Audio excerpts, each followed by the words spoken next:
City India news Telugu, ఇది చీకటి వెలుగు.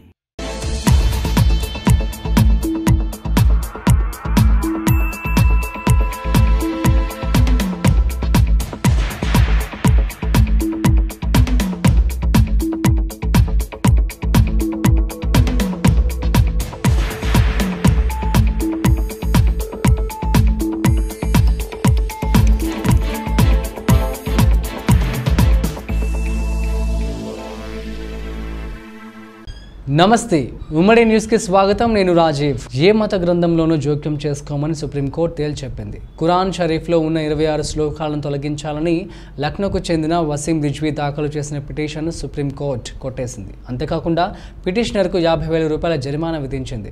ఈ శ్లోకాలను బోధించడం ద్వారా చాలామంది విద్యార్థులను తప్పుదారి పట్టించారని, అందుకే తొలగించాలని పిటిషనర్ వాదించాడు. ఈ వాదనలను సుప్రీంకోర్టు తిరస్కరించింది.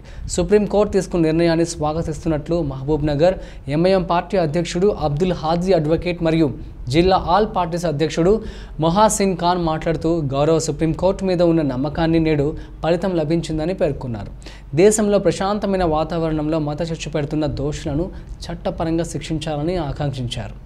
యాంకర్ పార్ట్ 2 పేద లబ్ధిదారులకు ఇచ్చిన ఇళ్ల స్థలాల పట్టాలు తీసుకుని డబుల్ బెడ్రూమ్ ఇళ్లు కేటాయించాలని సిపిఐఎం ఆధ్వర్యంలో జిల్లా కేంద్రంలోని తెలంగాణ చౌరస్తాలో ధర్నా నిర్వహించారు.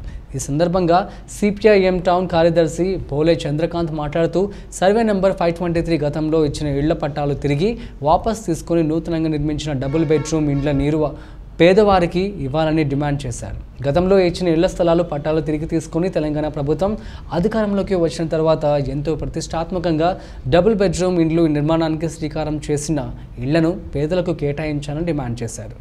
క్రిస్టియన్ పల్లి సమీపంలో 310, దివిటిపల్లి సమీపంలో 1026, వీరన్నపేట సమీపంలో 660 నిర్మాణం పూర్తయిన ఇందులో కేవలం క్రిస్టియన్ పల్లి సమీపంలో గల हमारे मुल्क भारत की अदलिया की जानिब से मलून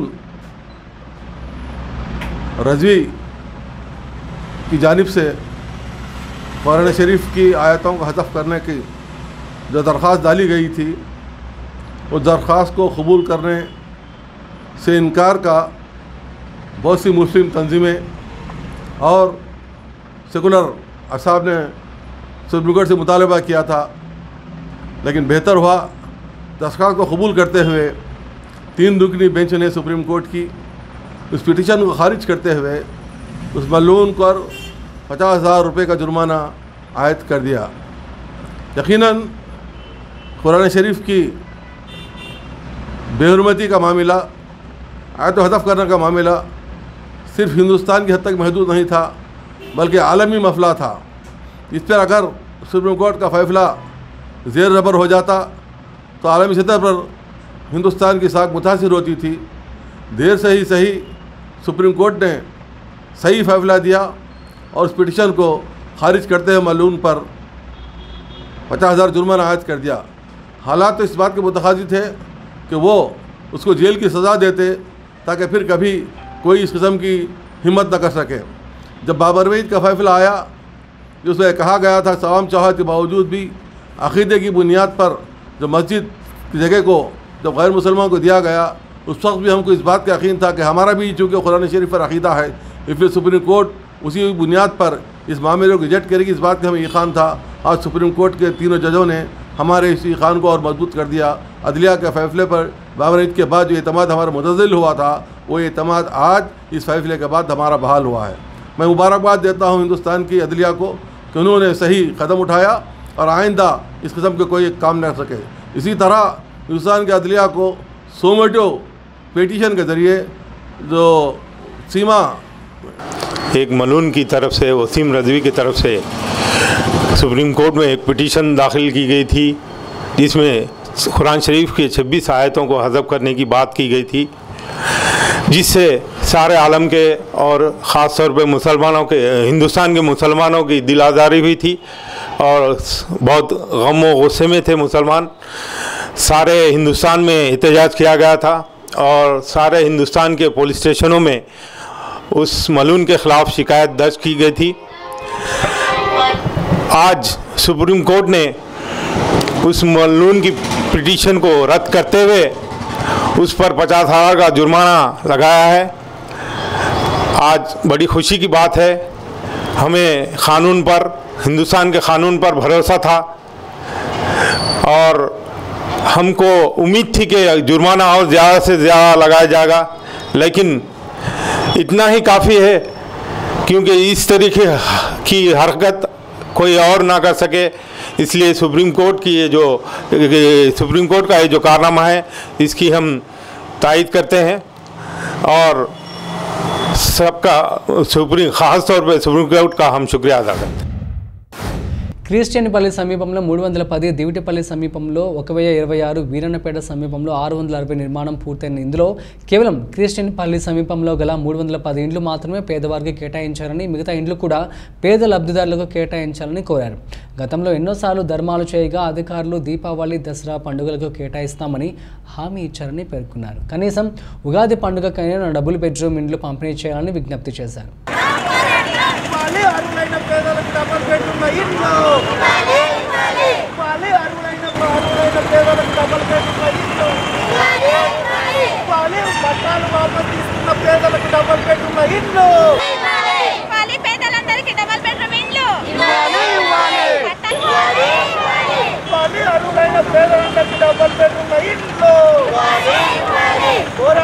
మహబూబ్నగర్ జిల్లా కేంద్రంలో గత 10 ఏళ్ల నుంచి పేదలకు ఇళ్ల స్థలాల కోసం పోరాటం చేసి సాధించుకున్నటువంటి 523 సర్వే నెంబర్లో క్రిస్టియన్పల్లి దగ్గర సుమారు 1800 మంది పేదలకు ఇళ్ల స్థలాలు ఇచ్చారు. అట్టి ఇళ్ల స్థలాలు మీరు ఒట్టి స్థలాలు తీసుకొని ఏం చేస్తారని చెప్పేసి ఈ రాష్ట్ర ప్రభుత్వం తెలంగాణ వచ్చిన తర్వాత తెలంగాణ రాష్ట్ర ప్రభుత్వం టీఆర్ఎస్ ప్రభుత్వం ఆ స్థలాలను వాపసు తీసుకొని ఎవరి స్థలం అయితే వాపసు తీసుకున్న వాళ్ళందరికీ డబుల్ బెడ్రూమ్ ఇండ్లు నిర్మించిస్తామని చెప్పేసి చాలా పెద్ద ఎత్తున ప్రచారం చేసింది, ఇండ్లను పూర్తి చేసింది. కానీ ఈ యొక్క ఇండ్లను ఎవరైతే లబ్ధిదారులు ఉన్నారో వాళ్ళ యొక్క పట్టాలు తీసుకుంటే లబ్ధిదారులకు నేటికి 3 సంవత్సరాలు ఇండ్లు పూర్తి అయి ఉన్నా అటు దివిటిపల్లి దగ్గర, ఇటు చుక్కనరాయి దగ్గర, అదే క్రిస్టియన్పల్లి దగ్గర మొత్తం సుమారు 2000 చిల్లర ఇండ్లు నిర్మాణం చేసి కూడా ఇండ్లు కేటాయించకుండా తాత్సారం చేస్తూ ఉన్న పరిస్థితి. గత 3 సంవత్సరాల నిర్మాణం పూర్తయిన ఇండ్లలో పందులు, కుక్కలు సహవాసాలు చేస్తూ ఉన్న పరిస్థితి ఉంది. ఒకవైపు పర్రెలు నెరలిచ్చి ఆ ఇల్లంతా కూడా శిథిలావస్థలో ఉన్నా ఇప్పుడు ఇస్తాం, అప్పుడు ఇస్తాం, ఆ పండుగకి ఇస్తాం, ఈ పండుగకి ఇస్తాం అని చెప్పేసి లబ్ధిదారులను ఇబ్బంది పెడతా ఉన్న పరిస్థితి. ఇప్పటికైనా రాష్ట్ర ప్రభుత్వము ఈ జిల్లా మంత్రివర్యులు శ్రీనివాస్ గౌడ్ గారు స్పందించి రేపు ఉగాది రోజైనా ఇండ్లను వెంటనే డబుల్ బెడ్రూమ్ ఇండ్లను లిస్టు ప్రకటించున్నారు. ఆల్రెడీ లిస్టు కూడా ఇచ్చి ఉన్నారు. మొన్న 2 నెలల క్రితమే ఒక 100 మందికి డిప్ కూడా తీస్తున్నారు. ఆ 100 మందితో పాటు మిగతా అందరికి కూడా ఎవరైతే అర్హులు ఉన్నారో, ఎవరైతే లిస్ట్ చేస్తున్నారో వాళ్ళందరికీ వెంటనే తక్షణమే డబుల్ బెడ్రూమ్ ఇండ్లు ఇవ్వాలని చెప్పేసి సిపిఎంగా డిమాండ్ చేస్తూ ఉన్నాం. లేని పక్షంలో ఇంకా పెద్ద ఎత్తున ఉద్యమాలు చేపట్టాల్సిన అవసరం ఉంది. కాబట్టి తక్షణమే శ్రీనివాస్ గౌడ్ గారు స్పందించి, మంత్రివారి గారు స్పందించి ఈ ఉగాది పండుగ రోజు ఈ డబుల్ బెడ్రూమ్ ఇండ్లు లబ్ధిదారులకు కేటాయించాలని సిపిఎం పార్టీగా మేము డిమాండ్ చేస్తాం. మహబూబ్ నగర్ జిల్లా రెడ్ క్రాస్ సొసైటీ ఆధ్వర్యంలో సావరిన్ ఫౌండేషన్ అధ్యక్షుడు కోదండపాణి జన్మదిన వేడుకల సందర్భంగా రక్తదాన శిబిరాన్ని ఏర్పాటు చేసుకున్నారు. ఈ శిబిరంలో సావరిన్ ఫౌండేషన్ నుండి 25 మంది రక్తదానం చేశారు. ఈ సందర్భంగా ఫౌండేషన్ అధ్యక్షుడు కోదండపాణి మాట్లాడుతూ తన జన్మించిన రోజును పురస్కరించుకొని ఈ శిబిరాన్ని ఏర్పాటు చేసినట్లు తెలిపారు. రక్తదానం వల్ల తలసేమియాతో బాధపడుతున్న పిల్లలకు విరాళం ఇవ్వబడినది అని తెలిపారు. ముందు కూడా తన ఫౌండేషన్ ఆధ్వర్యంలో మరిన్ని కార్యక్రమాలు నిర్వహించి ప్రజల సేవకు ముందు ఉంటామని పేర్కొన్నారు. अस्सलामु अलैकुम वरहमतुल्लाहि वबरकातुहू। हम शुक्र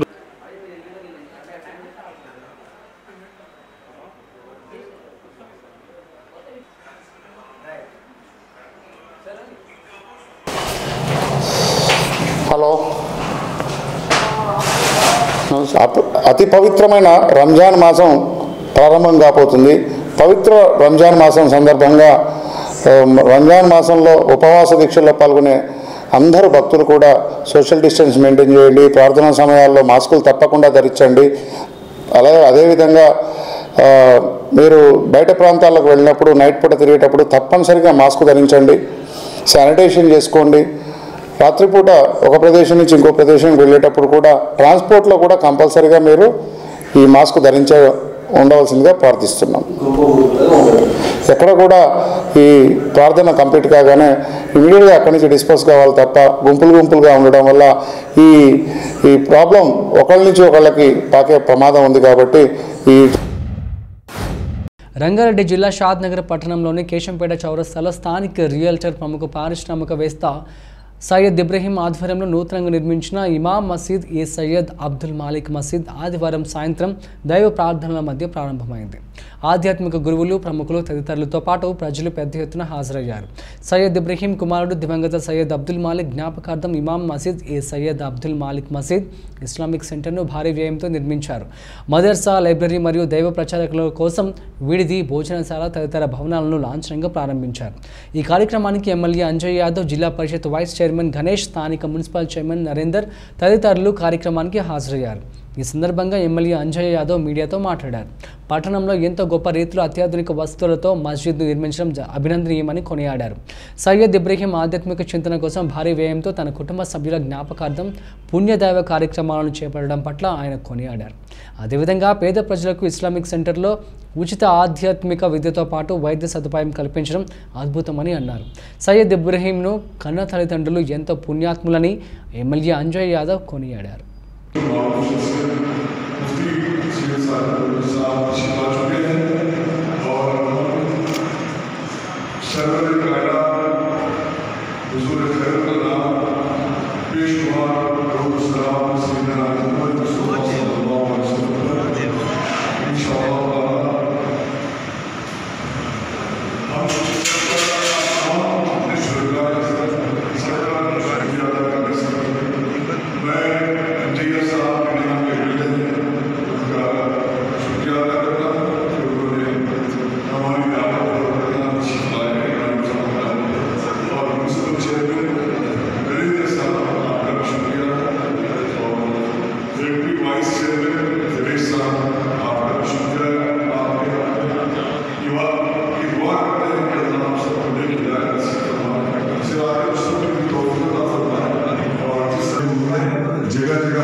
सफर से थके मारते आते हैं तो उनको कभी हाजिर की जरूरत होती है और कभी वो सुस्ताना चाहते हैं, कभी आराम करना चाहते हैं और कभी कुछ वक्त ऐसे गुजारना चाहते हैं जहाँ उनको नहाने की सहूलत हो और इबादत के साथ साथ आराम की.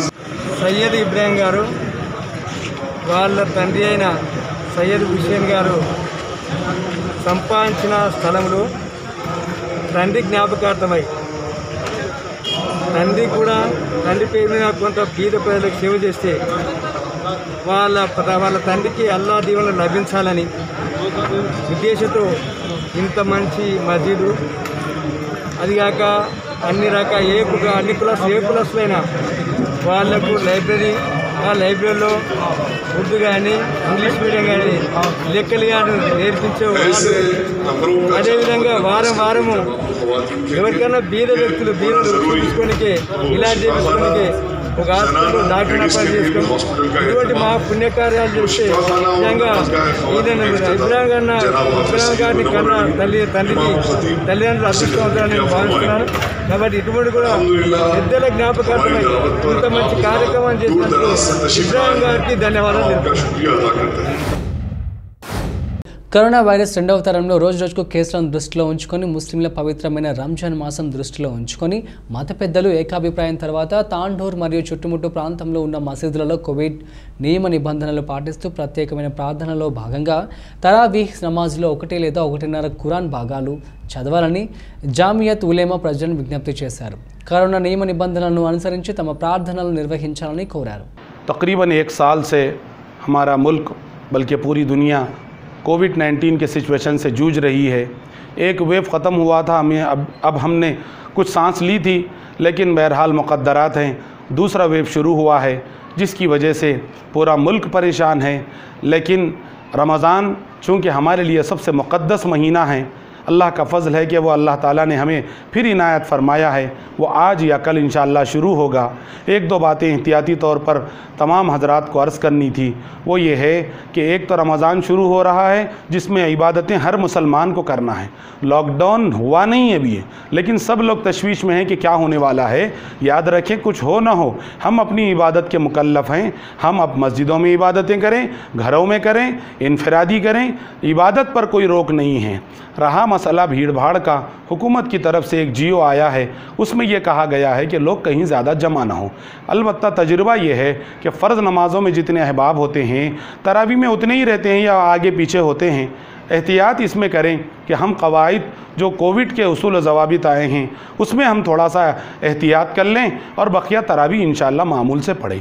दूसरी बात, तकरीबन उलमा और आवाम में से चंद अहल खैर हज़रात के मशवरे के बाद ये बात तय की गई थी कि जहाँ पर 3 पारे या 5 पारे होते हैं वहाँ पर कारोबारी लोग अपने कारोबारी मसरूफ़ियत की वजह से जल्दी तरावी या कुरान मुकम्मल कर लेने के लिए 10 दिन में जमा हो जाते हैं, जिसकी वजह से किसी जगह भीड़ ज़्यादा जमा होती है। इसलिए हमने मशवरा किया और सब मसाजिद जहाँ 3 पारे होते हैं सबको अलग अलग फ़ोन पर बात की है। जहाँ पर पुराने अब तक होते थे वहाँ पर बात की और सब ने अल्हम्दुलिल्लाह हामी भरी और सब ने कहा कि इंशाअल्लाह जो मुनासिब होगा वो करेंगे। तो उलमा ने तकरीबन यहाँ पर जमीयत अहले हदीस और अहले सुन्नत वल जमात और तकरीबन तमाम उलमा से जो मुनासिब हो सका हमने मशवरा किया और अभी जो हाज़िर हो सके वो आ गए। उन तमाम के मशवरे से ये बात तय हुई है कि इस साल तांडूर में इंशाअल्लाह कम से कम हम पूरे ज़िले में मशवरा किए हैं, इंशाअल्लाह 3 पारे नहीं होंगे तो इंशाअल्लाह 1.5 पारा 1.25 पारा जो मुनासिब होगा वो पढ़ लेंगे ताकि कुरान भी मुकम्मल हो जाए, तरावी भी मुकम्मल हो जाए। और एक बात जो आखिर में कहनी है तमाम आवाम से कि रमज़ान को इबादत का महीना बनाएं और इबादत के लिए हमेशा जमा होना कोई ज़रूरी नहीं है। और बकिया अपने खाने पीने में, ख़रीदारी में और इसी तरीके से होटलिंग में थोड़ा सा एहतियात करें। कहीं ऐसा ना हो कि हमारे कुछ खाने पीने की या फ्री रहने की वजह से रमज़ान पर आँच आए या दीन पर आँच आए, मुसलमानों पर आँच आए। हमको अल्लाह के नबी ने तोहमत की जगहों से बचने का भी हुक्म दिया है, इसीलिए इससे एहतियात कर लें। अल्लाह से दुआ है अल्लाह ताला हम तमाम को रमज़ान की तमाम बरकतों से अल्लाह ताला हमको बहरवर फरमाए और हर मुसीबत और परेशानी से अल्लाह ताला हम सबको महफूज रखे, आमीन। और हम तमाम मस्जिद कमेटियों से भी गुजारिश करते हैं कि तमाम उसूल व ज़वाबित का ख्याल कर कर तरावी इत्मीनान से सुकून से पढ़ते रहें। इंशाअल्लाह हम उम्मीद भी करते हैं कि यही मामूल बराबर चलता रहेगा। రాష్ట్రంలో జరుగుతున్న అభివృద్ధి సంక్షేమం తెరాసతోనే సాధ్యమని Jadcherla MLA doctor C Laxma Reddy అన్నారు.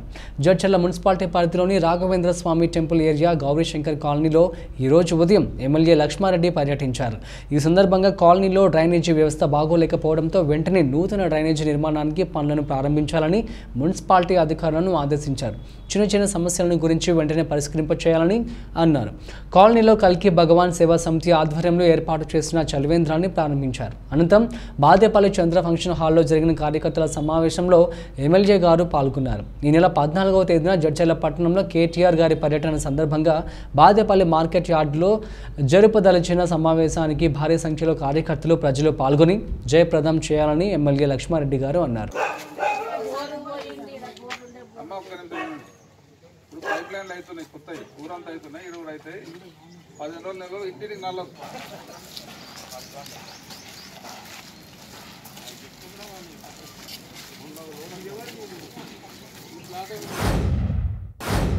రంగారెడ్డి జిల్లా షాద్నగర్లోని ఎమ్మెల్యే క్యాంప్ ఆఫీస్లో కొందుర్గు మండలానికి చెందిన 43 మంది లబ్ధిదారులకి కళ్యాణ లక్ష్మి షాదీ ముబారక్ చెక్కులను ఎమ్మెల్యే అంజయ్య యాదవ్ పంపిణీ చేశారు.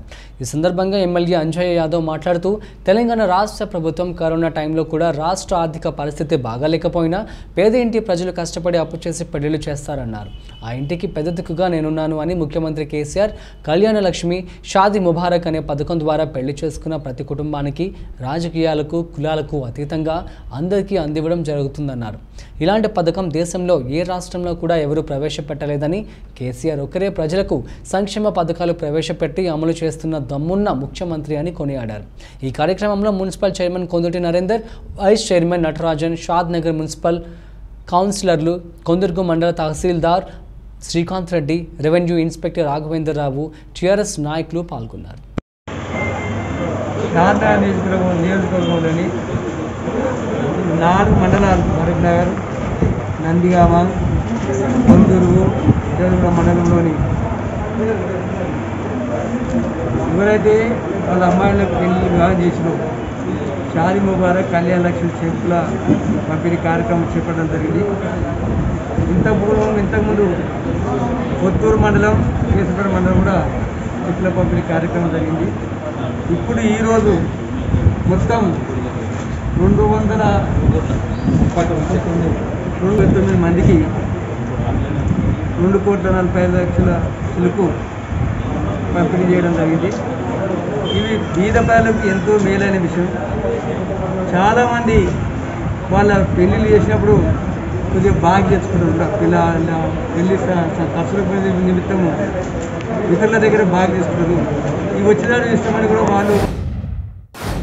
పరిగె మండలం సుల్తాన్పూర్ గ్రామ రెవెన్యూ పరిధిలోని సర్వే నెంబర్ 60/7లో విస్తీర్ణం 200లో భూమిలో 76 మంది దళితులకు ఇచ్చిన ఇళ్ల స్థలాలను రైతులు కేటాయించాలని నేడు సిపిఎం పార్టీ ఆధ్వర్యంలో పరిగె మండల తహసీల్దార్ కార్యాలయం ముందు ధర్నా నిర్వహించడం జరిగింది. అనంతరం తహసీల్దార్ గారికి మెమొరాండం ఇవ్వడం జరిగింది. ఈ సందర్భంగా సిపిఎం జిల్లా కార్యవర్గ సభ్యులు ఎం వెంకయ్య మాట్లాడుతూ 2007 సంవత్సరంలో గ్రీన్ వే ఫాదర్ అనే వ్యక్తి వివిధ గ్రామాలకు చెందిన 76 మంది దళితులకు కుటుంబాలకు 2007 సంవత్సరంలో 2,000 నుంచి 5,000 వరకు డబ్బులు తీసుకొని 100 నుంచి 120 గజాల ఇళ్ల స్థలాలు శ్రీరాతపూర్వకంగా రాసి ఇవ్వడం జరిగింది. ఇట్టి ఇళ్ల స్థలాలు కేటాయించిన భూములు ఓజీఏ బెడ్ కాలేజ్ పక్కన ఇవ్వడం జరిగింది. భూములు అత్యధికంగా పెరగడంతో గ్రీన్ ఏర్పాటుకు ఆశలు పెరిగి 2007లో పేదలకు ఇచ్చినటువంటి భూములు ఇప్పుడు నేను ఇవ్వలేదని మాట మారుస్తున్నాడు. కానీ పేదలకు అప్పుడు రాతపూర్వకంగా రాసి ఇచ్చిన పక్కా ఆధారాలు ఉన్నాయని ఆయన అన్నారు. ఇట్టి భూమిని క్రయ విక్రయాలు చేయకూడదని తహసీల్దార్ కోరారు. దళితులకు ఇచ్చినటువంటి ఇళ్ల స్థలాలు వారి ఇల్లు కట్టుకోవడానికి అధికారులు సహకరించాలని ఆయన అన్నారు. దళితులకు ఇచ్చినటువంటి ఇళ్ల స్థలాలు వచ్చేంత వరకు సిపిఎం పార్టీ గారి నిరంతరంగా పోరాడతామని ఆయన అన్నారు. ఈ కార్యక్రమంలో సిపిఎం నాయకులు హబీబ్, కృష్ణ, బాధితులు మొగులయ్య, నరసింహులు తదితరులు పాల్గొన్నారు. ఇవి ఈ బులెటిన్ విశేషాలు. మరో బులెటిన్లో మళ్ళీ కలుద్దాం.